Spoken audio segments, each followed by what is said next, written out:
when is your birthday? பர்த்டேக்கு ஜன்மதின் சொல்லுவோம். வென்னுக்கு cup, யுவருக்கு ஆப்கா. आपका जन्मदिन कब है? आपका जन्मदिन कब है? ஹூ कौन? யாராச்சும் ஃபோன் பண்ணாங்கன்னா நம்ம கேட்போம்ல, ஹலோ யார்?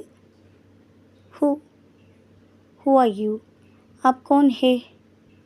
आप कौन है? आप कौन है? இல்லை அப்படின்னா तुम कौन हो? ஆப்பில் ஸ்டார்ட் பண்ணியிருந்தா ஹையில் முடிக்கணும், தும்மில் ஸ்டார்ட் பண்ணால் ஹோவில் முடிக்கணும் கொஷினை. तुम कौन हो? आप कौन है? उस किसका? किसका? उसना